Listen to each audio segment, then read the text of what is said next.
So this game just sort of dropped. I don't know why it was dropped, but apparently it's doing really well. So that's interesting. And I like it so far. I'm going to be showing some footage of replays of duels because the replay system in Master Duel is shit. You can only save up to 10 replays on an account, and then you have to delete some, which is really stupid. And also, you can't save replays of duels until you delete some, so that means you can't just, like, go to save replay and then select one to delete. No, you have to, like, it's really stupid. It's lame. So yeah, I recorded some replays of matches I won, so I'm gonna show them right now, so that way I can just put them to use, and so I have them forever, because hey, I need a way to save these somehow. So, Yu-Gi-Oh! Master Duel is basically the newest card simulation of Yu-Gi-Oh! Trading card game, Yu-Gi-Oh! TCG, OCG, whatever you want to call it. It's pretty much a simulation of the card game, and the newest one for Konami. They've had plenty of these in the past, but they've never really had a dedicated simulator for the card game ever. Like, I think they had one, and it failed massively, and so they just sort of stopped, and ever since then, fans have kind of come in and picked up the slack with Edo Pro and stuff, and Edo Pro is fantastic. In fact, I'll even say it right now, so far, Edo Pro is probably, for me, still the definitive way to play, but I do think Master Duel has potential. I think Master Duel plays really well, it looks and sounds great, the soundtrack is surprisingly good. I really like the single-player mode, for the most part. I mean, some of the loner decks are terrible, but I do like how it goes over the history of the archetypes that it does cover. I hope they do so for some of the anime archetypes, and even some more obscure archetypes. I think Black Luster Soldier would be a good one, because that one has a very interesting, very tragic story that I think would be really interesting for them to tell. Yu-Gi-Oh! Cards always have a lot of them actually do have very interesting lore behind them if you actually take the time to look into it. And it's nice that they're actually doing something with it. And I kind of like how it's weird. Some people might not like the fact that it's not tied to the anime as much. But I actually kind of prefer it because we already have Duel Links, we already have Legacy of the Duelist, Link Evolution. And, you know, we don't really need a game tied to the anime. It's nice where it's just tied to the card game. I wouldn't mind if they take more anime archetypes and go into their stories more, but I do think it's nice that we're getting more obscure archetypes and we're getting their stories. Here's a couple I think they should do just for, just because I think they'd be kind of interesting. You know, Cyber Dragons, the Dimension Dragons, Blue Eyes, Red Eyes. They could actually just do both, really.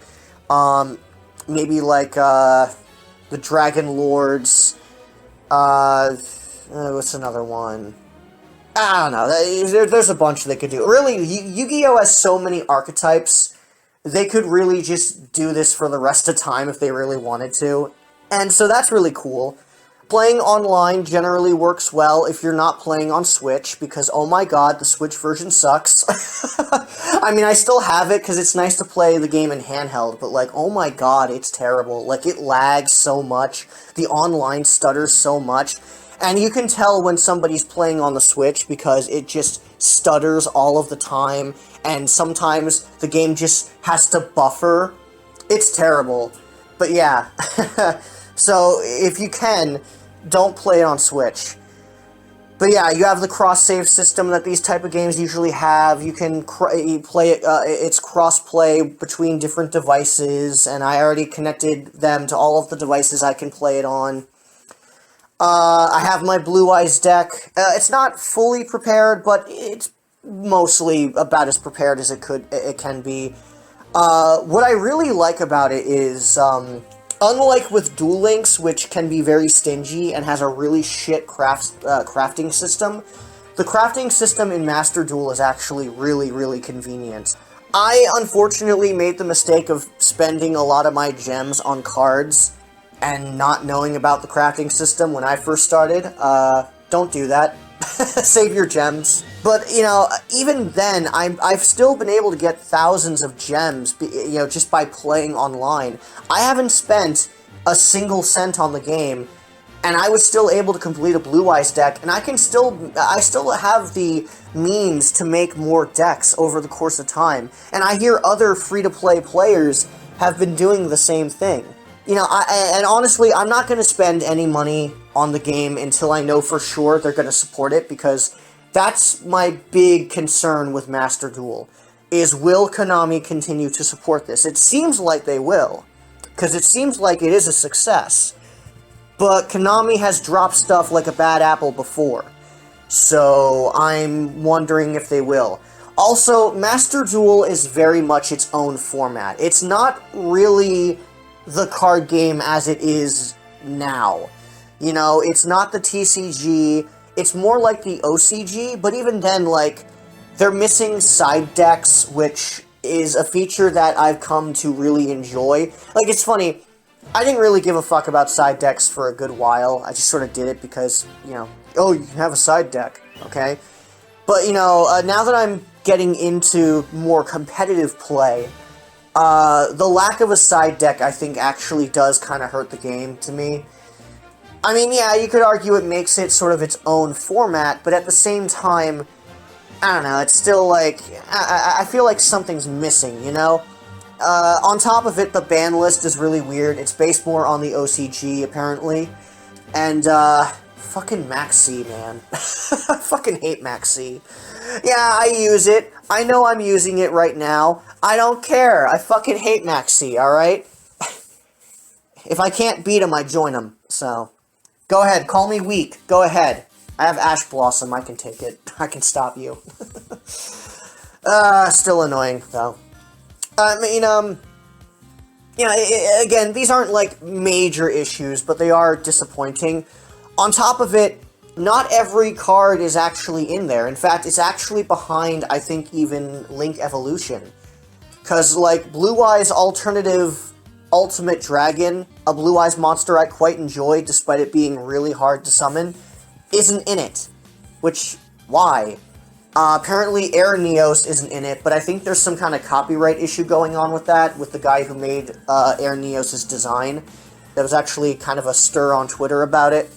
And, like, apparently they're, like, 3 or 4 sets behind, and there's, like, about to be more sets they're going to be behind on. So it's just sort of weird, you know? Like, what? Why? So yeah, Master Duel, it definitely has problems it has to iron out, but I do think it has potential. The crafting system is really good, like, it's really convenient. Being a free-to-play player is not agonizing like it is with Duel Links a lot of the time. And, you know, it's just, the single-player mode is a bit light, I will agree, but they plan on updating it more. They're having their first event, which is an Xyz event, and this is something I really like. They're having events with their own formats, and one of them is basically an Xyz-only event. That's really interesting. I actually really like this idea where they'll have different events, and they'll make it so, oh, this one you can only use Synchros, this one you can only use Xyz. I actually like this idea. It's sort of a compromise. Because I know a lot of people have wanted different formats in Yu-Gi-Oh! But one of the things about formats in card games is that they make you drop all of the cards in order to play with the ones that are used in, you know, the current format. I think the way Master Duel is doing it is how it should be done in most card games, where the main format is always there. It's always going to be, you can use every card except for the ones on the ban list that are forbidden. But, like, for certain formats, there's, like, an Xyz-only one, and a Fusion-only one, or, like, an OG card one, or a 5Ds era card one, you know what I mean? I think that's actually really interesting. It can make for some interesting setups, and I hope they do more of these type of events, you know? Not even just in Master Duel, just in the main card game. Maybe even in Duel Links. It'd be interesting. You know, online play seems to work. I know there were some cheaters, but apparently they've actually taken care of them, so that's nice. Konami seems like they're actually listening and supporting fans, supporting the game, which is nice. They've actually responded to fan complaints, which is shocking, because it's Konami. You know, it seems like they're paying attention and want to support the game. I'm just worried that they're going to stop supporting it over the course of time. I would highly recommend for anyone who's playing Master Duel, unless you're really hardcore into it, don't spend any money until you know for a fact the game will be supported for a good amount of time. Because they can pull the plug on this whenever they want to, and then they can make a new Master Duel, and all of those purchases can't carry over, and then you're fucked. Because fucking loot boxes and microtransactions and... sorry, I mean, you know I'm right. So yeah, that's what I'm worried about, but we'll see. So far, the game seems to be doing well. People are enjoying it. I'm enjoying it in spite of its faults. I will admit I still prefer Edo Pro, but this could very much be the start of, like, Edo Pro and a bunch of the other, you know, like, I don't want to say illegal, but they are technically illegal duel simulators. And, you know, now we have our own official one, you know? It's been a long time coming, considering how Pokemon has had it for years, and I think so has Magic, so it's about damn time Yu-Gi-Oh! Got on that. I know some people are kind of worried that the card game will just become digital only, and yeah, even I'll admit, I don't want that either, because I like the physical card game, because at least I'm getting a product, whereas with digital cards, like with Duel Links and with Master Duel, those cards are, they're not actual content. You're paying basically for a loot box at that point. And yeah, it makes sense for that type of game. I get it. I'm not even saying it's necessarily wrong, but at the same time, once those game servers shut down, all of those purchases are basically left to nothing. Where at least if Konami died and Yu-Gi-Oh! As a franchise died or rebooted and you couldn't use any of the older cards, I can still play with the cards I have. Like, as a good example, Bakugan was rebooted a while ago. I haven't really kept up with the reboot. I have some of the toys, but I haven't really kept up with it. But that's not the point. The old Bakugan are useless in the new game. You can't use any of them. But it doesn't matter because I still have a rule book. I can still look up how to play the old game. I still have the old stuff. I can still use those toys. I can still use those cards. I can still play Bakugan, the original game, whenever I want to. And, you know, Sega, who, yes, actually does own Bakugan, I believe, or at least owns a part of it, can't do a goddamn thing about it. Same thing with Yu-Gi-Oh! And with Pokemon, you know? Whereas with digital cards, that's not an option. So, that's sort of what I'm worried about, you know? It's just something that happens with digital games. Yeah, that's it for Master Duel, I guess. The last thing I want to talk about is the Activision acquisition